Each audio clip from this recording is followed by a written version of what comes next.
90 రోజుల కోర్సు పూర్తి చేస్తే చాలు 100% ప్లేస్మెంట్ సపోర్ట్ తో సాఫ్ట్వేర్ జాబ్ మీ సొంతం. వెంటనే కోడ్ జ్ఞాన్ డెస్టినేషన్ ని సంప్రదించండి. Welcome to Suman TV. నేను మీ సుమంటి వినాయక్. యాక్ట్రెస్ సౌందర్య గారు, ఆవిడ పేరు చెప్తే 2 తెలుగు రాష్ట్రాల్లోనే కాదు, యావత్ దేశం కూడా అలా జరుగుండాల్సింది కాదు అనేటువంటి విషయాన్ని ప్రతి ఒక్కరూ గుర్తు చేసుకుంటూ ఉంటారు. ఎంత చక్కగా ఉన్నారు, అలాంటి వాళ్ళు ఇప్పుడు మన తెర మీద కనిపించట్లేదే అనుకునేటువంటి ఆలోచన కూడా డెఫినెట్గా వస్తుంది. సో అలాంటి వ్యక్తి మళ్ళీ ఈరోజు న్యూస్లో తెరపైకి రావడం జరిగింది. వాటికి సంబంధించినటువంటి పూర్తి వివరాలు ఏంటి అన్నది ఈరోజు మనతో పాటు హైకోర్టు అడ్వకేట్ అలాగే రవీంద్రనాథ్ గారు ఉన్నారు. అది వారి మాటలో తెలుసుకుందాం. Hello sir. హాయ్ అండి నాగరాజ్ గారు. సార్, ఒక న్యూస్ అయితే నడుస్తూ ఉంది సౌందర్య గారి మీద. అటు మోహన్ బాబు గారికి సంబంధించినటువంటి కొన్ని వార్తా కథనాలు కూడా వస్తూ ఉన్నాయన్నమాట. వీటికి సంబంధించినటువంటి వాటిల్లో ఏం జరిగింది, ఎందుకు న్యూస్ హైలైట్ అవుతుంది? జల్పల్లిలో ప్రాపర్టీ మోహన్ బాబు గారి యొక్క ఓన్ ప్రాపర్టీ. ఇది పాయింట్ 1. పాయింట్ 2 మోహన్ బాబు గారు. పాయింట్ 3 మరణించినటువంటి సౌందర్య గారు. ఇవి 3 ఒక ట్రయాంగిల్గా ఉన్నటువంటి విషయం. ఎవరికి ఎక్కడ సంబంధం లేనట్టుగా కనిపిస్తుంది.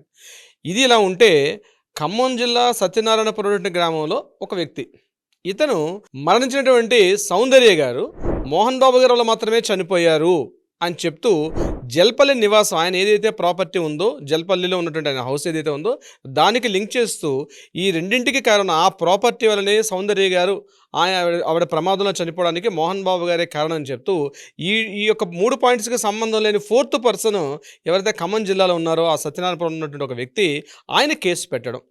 ఇది 4 రకాల విషయాలు ఇవి యాక్చువల్గా. అంటే ఎప్పుడో జరిపోయింది. ఏప్రిల్ 17, 2004 నాడే సౌందర్య గారు ఒక ప్రమాదంలో చనిపోవడం జరిగింది. ఒక హెలికాప్టర్ ప్రమాదంలో చనిపోయిన సంగతి మర్చిపోతున్నారు జనాలు కూడా. కొత్త సినిమాలు రావడం, కొత్త నటీనటులు రావడం, ఎప్పుడో ఏడాదికి ఒకసారి గుర్తు సందర్భంలో కంపేర్ చేసుకున్నప్పుడు మహానటి సావిత్రి గారితో పోలీసు సౌందర్య గారిని గుర్తెచ్చుకుంటాం. కానీ నిన్న రీసెంట్గా దీనికి సంబంధించిన విషయం ఏంటంటే ఈ 3 విషయాలను లింకప్ చేస్తూ ఆనాటి సౌందర్య గారి యొక్క మరణానికి ప్రధానంగా మోహన్ బాబు గారే కారణం అని చెప్తూ కూడా ఈయన కోర్టులో ఖమ్మం జిల్లా సత్యనారాయణపురం యొక్క లోకల్ రూరల్ పోలీస్ స్టేషన్కి వెళ్ళి ఆయనగా కంప్లైంట్ చేశారు. ఈ యొక్క కంప్లైంట్ అటు సినిమా ప్రముఖుల్లోనూ అదేవిధంగా రాజకీయ ప్రముఖుల్లోనూ కూడా ఒక తీవ్రంగా ఒక దిగ్భ్రాంతిని కలిగించేసే ప్రయత్నం జరిగింది. అసలు ఎవరికి సంబంధం, ఈ వ్యక్తి ఎందుకు కంప్లైంట్ చేశారు, అసలు నిజానికి మోహన్ బాబు గారు ఆనాటి సౌందర్య గారి యొక్క ప్రమాదానికి ఈ నిజంగా మోహన్ బాబు గారి కారణమా? అంతేకాకుండా ఈ ప్రాపర్టీ వివాదాలు కలిసి ఉన్నాయంటే కొంతవరకు డౌట్ఫుల్గా ఉన్నప్పటికీ కూడా మన యొక్క సౌందర్య గారి యొక్క భర్త గారు దీనికి ఇమీడియట్గా నేను ట్విట్టర్లో ఒక పోస్ట్ చేస్తూ దీనికి మోహన్ బాబు గారు సంబంధించింది ఎటువంటి వివాదాలు లేవు, మాకు వారి మధ్య ఎటువంటి వివాదాలు లేవు అని చెప్పి నిన్న నైట్ ఒక ట్విట్టర్లో పోస్ట్ పెట్టిన తర్వాత కొంతవరకు సినిమా రంగం నుంచి ఒక క్లారిటీ అయితే వచ్చింది. అయితే అసలు విషయం ఏమిటి, అసలు సౌందర్య గారికి మోహన్ బాబు గారికి మధ్య ఉన్నటువంటి విషయాలు ఏం జరిగాయి అన్నది నేను నాకు తెలిసినంత మేరకు వివరించే ప్రయత్నం చేస్తాను నాగరాజు గారు. అయితే సౌందర్య గారు అదేవిధంగా మోహన్ బాబు గారి కాంబినేషన్ చిట్ట చివరి సినిమా శివశంకర్ అని ఒక సినిమా వచ్చింది. ఆ సినిమా క్లైమాక్స్ ఇంకా షూటింగ్ కాకుండానే అనుకోకుండా ఈ అనుమానాస్పదంగా అంటే అనుకోకున్నటువంటి ఒక విషయంలో ఆవిడ చనిపోవడం జరిగింది. అయితే దీనికి రాజకీయ రంగం ఎందుకు పులుముకుందంటే ఆవిడ కొద్ది సంవత్సరాల క్రితం, ఒక 2 ఏళ్ల క్రితమే ఆవిడ అంతకుముందు టీడీపీలో వర్క్ చేశారు సౌందర్య గారు. టీడీపీలో వర్క్ చేసిన తర్వాత మళ్ళీ బీజేపీ యొక్క సైద్ధాంతిక విధానాలు నచ్చాయని చెప్పి ఆవిడ బీజేపీలో జాయిన్ అవ్వడం. కరీంనగర్ నుంచి పోటీ చేస్తున్న విద్యాసాగర్ రావు గారికి ఆయనకి రాజకీయాల్లో ప్రమోట్ చేసే భాగంగా ఆవిడ బెంగళూరు నుంచి ఒక హెలికాప్టర్లో రావడం, అంటే బై రోడ్డు కాకుండా బెంగళూరు నుంచి రావడం. బెంగళూరు నుంచి ఫ్లైట్ తీసుకొని ఆవిడ కరీంనగర్ యొక్క అవుట్స్కట్స్ ఉంటే గాంధీ ఆసుపత్రి ప్రాంగణంలో కుప్పకూలిపెట్టే ప్రమాణంలో అనుకోకుండా ఆయిల్ ట్యాంకర్ కూడా పేలింది. ఆవిడ అక్కడ హఠాన్ మరణం చెందడం కూడా జరిగింది. అయితే ఈ యొక్క మొత్తం ఈ స్టోరీలో ఏం జరిగిందంటే బెంగళూరు నుంచి ఆవిడ కరీంనగర్ వరకు ట్రావెల్ చేసిన హెలికాప్టర్ అప్పటికి ఆవిడ ప్రెగ్నెంట్గా కూడా ఉన్నారు. ఒక 4 months క్యారింగ్ చేస్తున్నారు ఆవిడ, ప్రెగ్నెంట్గా ఉన్నటువంటి సౌందర్య గారు కూడా సమయంలో. సో ఇటువంటి సందర్భంలో దీనికి ప్రధాన కారణం ఎవరైతే మోహన్ బాబు గారు ఉన్నారు అని చెప్తారు. అయితే దానికి బలమైన కారణాలను చేస్తూ ఏం చేశారంటే సౌందర్య గారి యొక్క భర్త గారు అదేవిధంగా సౌందర్య యొక్క బ్రదర్ ఉన్నారు, ఆయన పేరు అమర్నాథ్ గారు కూడా ఆ రోజు ఆ యొక్క సంఘటనలో ఆయన కూడా పక్కన ఉండడం, ఇద్దరు చనిపోయారు. అంటే అన్నయ్య అదేవిధంగా సౌందర్య గారు చనిపోయారు. అయితే చనిపోయినటువంటి ఆ అన్నయ్య గారి యొక్క భార్య అంటే సౌందర్య గారి యొక్క వదిన గారు అదేవిధంగా సౌందర్య గారి యొక్క తల్లి ఎట్ ద సేమ్ టైం వీళ్ళ మధ్య ప్రాపర్టీ ఇష్యూస్ కూడా రావడం జరిగింది, గొడవలు.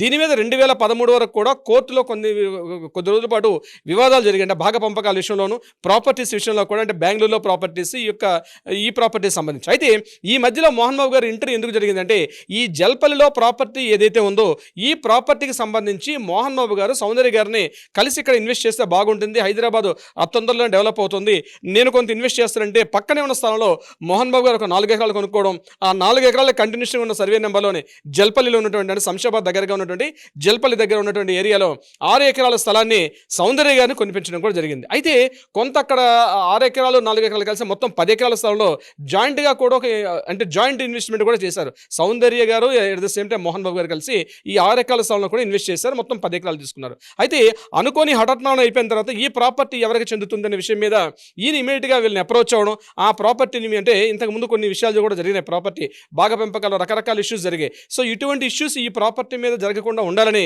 మోహన్ బాబు గారు సౌందర్య గారి కుటుంబ సభ్యుల్ని అప్రోచ్ అయ్యి దాని మీద ఎన్ఓసి ఇవ్వమని చెప్పి, అంటే మాకు ఎటువంటి సంబంధం లేదు, ఆల్రెడీ ప్రాపర్టీ పేమెంట్స్ అన్ని కూడా క్లియర్ చేసేసుకున్నాం కాబట్టి మీ ఫ్యామిలీ తరపు నుంచి మాకు ఇబ్బందులు లేకుండా క్లియర్ చేయమని, అంటే ఆల్రెడీ కోర్టు వివాదాలు ఉంది కాబట్టి ఈ ప్రాపర్టీకి సంబంధించి ఎటువంటి క్లారిటీ ఇవ్వలేమని చెప్పి సౌందర్య గారి ఫ్యామిలీ చెప్పడం, తర్వాత 2013 తర్వాత కోర్టులో ఇంకా కంటిన్యూ అవుతుందనే విషయం మీద ఏం చేశారంటే ముందుగా అప్రోచ్ అయిన కోర్టుకి ఎంటర్ అయిన వాళ్ళు కూడా వాళ్ళు ఇంటర్నల్గా అడ్జస్ట్మెంట్స్ అయిపోయి కోర్టు నుంచి ఒక కేసును వాపస్ చేసుకున్నారు.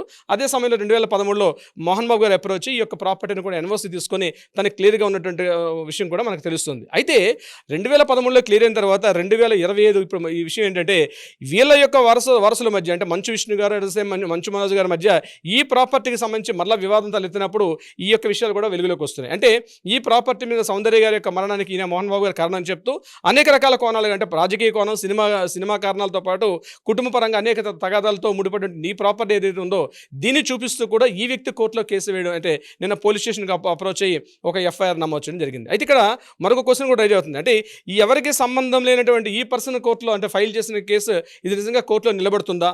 ఇది ఇక్కడ ఎవరికి సంబంధం లేదు అంటే ఈ యొక్క ఇష్యూ మీద, కానీ నిలబడదా అంటే ఖచ్చితంగా నిలబడే అవకాశాలు ఉంటాయి.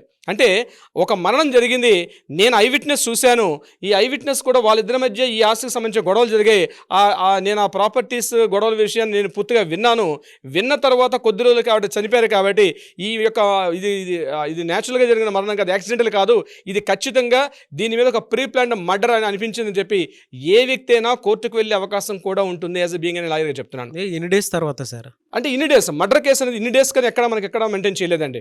ఖచ్చితంగా ఇన్ని రోజుల్లో మర్డర్ కేసు లేకపోతే చాలా కేసులు మనం చూస్తాం 10 ఏళ్ళకి 15 ఏళ్ళ తర్వాత కూడా ఆ యొక్క కేసు మళ్ళీ వెలుగులోకి వచ్చే సందర్భాలు చాలా సందర్భాలు ఉంటాయి, కొన్ని సందర్భాలు. సో ఎస్పెషల్లీ క్రిమినల్ కేసుల్లో ఇన్ని రోజుల్లో చేయకపోతే ఈ కేసు మూసేయాలని చెప్పి ఎక్కడా లేదు. ఒకసారి కేసు మూసివేసినా సరే మరలా దానికి సంబంధించి ఏమైనా గుర్తులు కానీ లేకపోతే సాక్ష్యాలు కానీ ఏమైనా గుర్తులు దొరికినప్పుడు మరలా ఆ కేసును కూడా రీఓపెన్ చేసే అధికారం దగ్గరలో ఉన్న మ్యాజిస్ట్రేట్ గారికి ఉంటుంది, at the same time justice గారికి ఉంటే వాళ్ళకి కూడా అవకాశం ఉంటుంది. సో పోలీస్ స్టేషన్లో అప్లై చేసినప్పుడు పోలీసులు తప్పనిసరిగా తీసుకునే అవకాశం కూడా ఉంటుంది దీని మీద ఎఫ్ఐఆర్. సో సంబంధించిన వ్యక్తి కాబట్టి ఫైల్ చేశారు కాబట్టి ఈయనకి సంబంధం లేదని కాదు, అయితే అది కోర్టు ప్రూవ్ చేస్తుంది దీని మీద ఈ సాక్ష్యాధారం కరెక్టా కాదన్నది అది విచారణలోను క్రాస్ ఎగ్జామినేషన్ తెలుస్తుంది కాబట్టి that is secondary part. But దీని మీద రీఓపెన్ చేసే అధికారం మాత్రం తప్పనిసరిగా ఉంటుంది. బట్ నిన్న సౌందర్య గారి యొక్క భర్త గారు దీని మీద మాకు మోహన్ బాబు గారికి మధ్య ఎటువంటి వివాదాలు లేవు, ఆస్తి సంబంధించింది, ఇది కేవలం ఒక ఫేక్ న్యూస్ అన్నట్టుగా ఆయన మాట్లాడడం జరిగింది. బట్ ఏదేమైనప్పుడు ఒకటి కోర్టుకి అప్రోచ్ అవుతారా పోలీసులు లేదా ఇక్కడే ప్రైమరీ స్థాయిలోనే దీన్ని క్లోజ్ చేస్తారని తర్వాత మన తొందరలో తెలిసే అవకాశం అయితే ఉంటుంది. నాగరాజ్ గారు దీని చుట్టూ అన్ని రకాల కోణాలు ఉన్నాయని చెప్పడంలో ఏమాత్రం సందేహం లేదని చెప్పొచ్చు అంటారు. అంతే కదా సార్, అంత రాజకీయ కోణం ఉంది, సినిమా అంటే యాక్చువల్గా సినిమా వ్యక్తులు అంటేనే సెలబ్రిటీస్, పబ్లిక్లో చాలా తెలిసి ఉంటారు వీళ్ళందరూ కూడా. At the same time properties issue, ఒక మర్డర్ జరిగిందా లేకపోతే యాక్సిడెంటల్గా జరిగిందని చెప్పి కేసును క్లోజ్ చేసేసారు అప్పట్లో. బట్ ఇప్పుడు రీఓపెన్ చేస్తారా చేయదండి మనకి తొందరలో తెలిసే అవకాశం ఉంటుంది. Nagaraj garu anyways thank you అండి, thank you so much Alagar Ravindranath garu. Thank you so much Nagaraj garu. Suman టీవీలో మీ పర్సనల్ అండ్ బిజినెస్ ప్రమోషన్స్ కోసం కింది నెంబర్కి కాంటాక్ట్ చేయండి.